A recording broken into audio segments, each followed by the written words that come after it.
Olá pessoal, É, hoje nós teremos a nossa videoaula com relação a uma aula extra, tá? E nós iremos dar continuidade aí aos conceitos básicos, onde nós já vimos a questão das alterações da senso-percepção, onde nós trabalhamos as ilusões e as alucinações.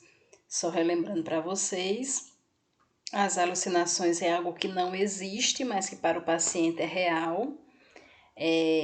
Ela trabalha os 5 sentidos. Além dos 5 sentidos, nós temos aí as alucinações sinestésicas, que é com relação ao ambiente, e as alucinações senestésicas, que é com relação aos órgãos internos, tá? Nós trabalhamos também as ilusões, que ilusão é aquilo que existe, que pode acontecer, mas que para o paciente está acontecendo naquele momento, né? Está acontecendo de forma deformada, de modo deformado, tá? E daí nós vamos dar seguimento com as alterações do pensamento, tá? Pensamento é o processo pelo qual associamos e combinamos os conhecimentos que já adquirimos no mundo e chegamos a uma conclusão ou a uma ideia, tá? Então, como alterações do pensamento, nós temos aí 3 grupos, tá certo? Com relação às alterações do pensamento. O primeiro grupo é com relação ao curso do pensamento, tá? A fluidez, né? A agilidade e a rapidez desse ou não desse pensamento. Então, nós temos aí a aceleração do pensamento e a lentificação do pensamento. Os próprios nomes já dizem, né? A aceleração do pensamento é um pensamento que flui rapidamente, que flui acelerado, tá? Onde o paciente ele tem uma ideia atrás da outra, uma ideia atrás da outra. E a lentificação do pensamento é quando o paciente ele pensa de forma mais lenta, tá? Essa lentificação do pensamento dentro do nosso paciente com transtorno mental pode também ser ocasionada, né, está relacionada aí com a medicação, tá? Medicações com altas dosagens fazem com que o paciente muitas vezes apresente essa lentificação do pensamento. Daí a importância de nós informarmos os familiares sobre a mudança dessa medicação para que eles observem o paciente em casa, tá? E também pode acontecer a lentificação do pensamento com relação ao idoso, né, ao processo de envelhecimento, onde o idoso muitas vezes fala de forma lenta porque ele pensa de forma lenta e aquele negócio, né, quase parando, tá? Lento demais. Vocês vão ver que as alterações do pensamento, elas vão estar associadas às alterações da fala, tá? Porque a forma em que eu falo vai estar diretamente relacionada com a forma que eu penso. Então, as pessoas, né, os pacientes que têm aceleração do pensamento, que podem ser pacientes ou pessoas, né, normais, elas pensam, né, várias ideias, uma seguida da outra, e daí elas vão falando, muita rapidez, tá? Isso é o que a gente chama, nós vamos ver de verborreia, tá? Onde o paciente ele fala rápido demais.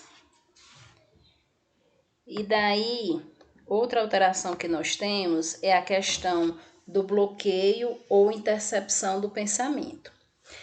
Esse bloqueio, ele acontece quando a pessoa está lá falando, tá? Um pensamento, uma ideia, e de repente ele para. Ele bloqueou, tá?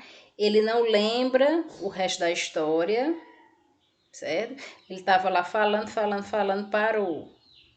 Não conta mais nada. Ele não sabe por que estava contando essa história, qual história que estava contando. Isso também pode acontecer dentro do processo de envelhecimento, tá? Uma coisa parecida com bloqueio é o roubo do pensamento. Só que o roubo do pensamento é característico de pacientes com transtorno mental, onde o paciente ele está pensando determinada ideia e de repente ele parou. Para ele, né, houve um roubo da sua ideia. Se ele alucina, então ele vai achar que as vozes roubaram o seu pensamento, tá certo? Então veja que o bloqueio e o roubo do pensamento, eles são parecidos, né? Ocorre a imaginação de uma ideia, tá? Onde o paciente muitas vezes está relatando essa ideia, esse pensamento, e de repente ele parou, tá? Não lembra mais, não lembra que história estava contando, às vezes ele está perguntando, o que era que eu estava dizendo mesmo? Certo? Só que a diferença das duas é que o bloqueio ele pode acontecer com pessoas normais, né? Dentro do próprio processo de envelhecimento isso pode acontecer. Já o roubo é característico de pacientes que alucinam, tá? Com transtorno mental, que eles vão achar que quem roubou foram as vozes ou as pessoas, os vultos que eles estão vendo. O outro grupo, né, das alterações do pensamento, entra aí a forma do pensamento. É a forma como ele vai pensando, tá? A maneira como ele vai pensando, a ideia que ele tem, tá? Então, aqui entra a fuga de ideias. Tá? A fuga de ideias ela acontece com um paciente que tem aceleração do pensamento. Então, o que é que acontece? Ele vai contando uma história atrás da outra, uma história atrás da outra, uma história atrás da outra, porque no pensamento dele tem muitas ideias, certo? Então, é aquilo, ele nem termina uma história, nem termina de contar, né? De ter uma ideia, ele já está contando outra. Então, fuga de ideias, uma atrás da uma, seguida da outra, tá? Sem muitas vezes concluir a primeira, certo? Então, o fluxo é tão rápido que ele vai apresentar essas ideias rápido demais, como diz aqui, ó. Em geral, boa fluência verbal e possui grande dificuldade de interromper o fluxo do pensamento que é contínuo, certo? Então, por isso que ele nem terminou uma história, já está com outra, porque o pensamento dele, né, já está acelerado e ele está com outra ideia.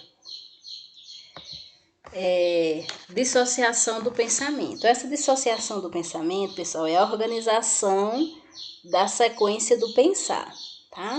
Muitas vezes o paciente começa uma história pelo final, depois ele vem para o início, depois vai para o meio, ou começa no meio, ou seja, não há uma organização da ideia, tá? Seria aí o exemplo, tem aqueles filmes que nós assistimos que começa do final, aí depois ele vai para o início para que a gente entenda, né, o final que foi o início do filme, certo? Então, isso é um exemplo de dissociação do pensamento. O paciente ele vai pensar dessa maneira, ele vai pensar, né, de um início que não é o começo, ok? Inibição do pensamento. É quando o paciente ele pensa lento demais, tá? Onde muitas vezes ele fica falando passa o dia falando a mesma frase ou a mesma palavra, né? Como diz aqui no slide, ele fica ruminando em voz baixa, né? Nós temos até uma senhora que ela tem um diagnóstico de depressão e ela é muito apegada à técnica de enfermagem. E quando a técnica falta, então ela fica todo o tempo dizendo: ela não veio hoje, ela não veio hoje, ela não veio hoje. E não quer fazer nada, né? Fica só nessa mesma ideia, tá? Então isso é inibição do pensamento. Aí nós temos aí a desagregação do pensamento. Desagregação, pessoal, é quando o paciente ele pensa coisas desconexas. Até no vídeo, né, a história de um esquizofrênico, vocês irão ver, nós iremos, lá vocês vão ver, né, que nós iremos trabalhar nossa atividade em cima dele, vocês irão ver essa desagregação do pensamento. Aqui o exemplo. Se você não gostava de jaca, por que roubou minha bicicleta? né? Então você veja como é que desconexo. O que é que tem a ver o roubo da bicicleta com ele gostar de jaca? Certo? Gostar ou não gostar, tá? Então isso é desagregação do pensamento. É quando o paciente ele pensa e consequentemente ele vai falar coisas, né, uma frase com ideias desconexas, sem sentido, tá? E o terceiro grupo, pessoal, das alterações do pensamento são do conteúdo do pensamento, né? Eu nem coloquei conceitos aqui, porque o próprio nome, eles já explicam a alteração do pensamento, tá? Então, pensamento persecutório. Persecutório vem de perseguição. Então, é o paciente quando ele diz que ele está sendo perseguido, né, por vultos, por pessoas, né? Eles relatam, ontem tinha 50 policiais correndo atrás de mim, tá? Isso eles nem saíram de casa, né? Então, eles têm mania de perseguição, ok? Pensamentos religiosos. Então, aquelas pessoas que são fanáticas, que têm fanatismo por religião. Ou seja, não são aquelas pessoas que são frequentadoras adeptas, não. Elas realmente vivenciam a religião, interpretam a Bíblia à sua maneira, né? Passam dias aí sem comer, sem beber, sem fazer sua higiene, porque eles interpretam que a Bíblia está orientando isso, tá? Então, um exemplo bem clássico, né, é aquele Henri Christ, que ele acha, né, ele diz, né, e para ele, pelo menos o que ele relata, né, ele é o Jesus Cristo, ele acredita ser Jesus Cristo. Os pensamentos sexuais, né, o próprio nome diz, são aquelas pessoas que são viciadas em sexo, que nada, né, mesmo praticando várias vezes, nada vai saciar sua vontade de sexo, né? Aí entre os pedófilos, ok? Manias de pensamentos de grandeza. Então são aquelas pessoas que pensam grandes demais, né? Que acham que aí são reis, rainhas, autoridades, artistas da televisão, né? Inclusive, até eu já fui artista da televisão, né? Nós visitamos uma paciente com bipolaridade, ela estava na fase de mania, e essa fase de mania é característico aí de alterações do pensamento do tipo grandeza, tá? E ela era uma artista da Globo, e nós, né, que fomos fazer essa visita a ela, também éramos artistas da Globo, né, colegas dela de trabalho, tá? E ela não saía de casa, tinha que ser dentro da casa, porque os paparazzis estavam todos lá para tirar as nossas fotos, né? Então até eu já fui artista da Globo, certo? A mania de grandeza é quando a pessoa se sente grande demais. Alterações do pensamento de culpa, né? Aquelas pessoas que se culpam por tudo, tá? E essas culpas muitas vezes atrapalham o cotidiano dessa pessoa, né? Trazem sofrimento excessivo, ok? E os conteúdos hipocondríacos são aquelas pessoas que veem doença onde não tem, né? Elas sentem realmente as dores, certo? Elas têm o pensamento, o seu pensamento, elas estão sentindo a dor, e daí elas vão para vários especialistas, vários médicos, relatando essa dor, e daí os médicos fazem exames, não diagnosticam nada, tá? A paciente está bem, mas para ela está com determinada doença. E daí o médico que não sabe de nada, e daí ela vai para outro e busca outro, então está sempre criando doenças para si, tá? Essas são as alterações do pensamento. Com relação às alterações da linguagem, pessoal, nós temos, né, a linguagem é a nossa forma de comunicação, certo?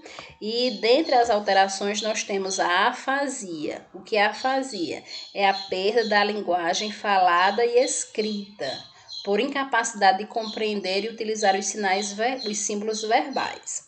Então, essa afasia, ela pode ocorrer, né, com um paciente que sofreu um acidente, né, algum trauma, e daí ele perdeu a capacidade de escrever e de falar, tá certo? Alexia é a perda de origem neurológica da capacidade previamente adquirida para leitura. Então, é aquela pessoa que apresenta um comprometimento neurológico e ela vai perdendo sua capacidade de ler. Ela não consegue mais juntar aí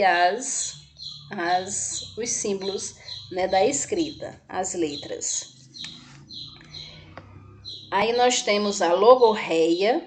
Logorreia é o mesmo que verborreia. O paciente ele fala acelerado e compulsivo. Geralmente, o paciente que apresenta logorreia ou verborreia é o paciente que apresenta aceleração do pensamento, né? Então, ele pensa rápido demais, ele vai falar rápido demais. Nós temos aí a gagueira. Gagueira, né? Repetição de sílabas, com dificuldade para dar início e prosseguimento à fala. A gagueira, pessoal, né? Aquela pessoa realmente gaga. Então, pessoal, essa gagueira, né? É o gago realmente, tá? E daí, algumas pessoas, elas já nascem com essa gagueira, tá? Uma dificuldade realmente no falar.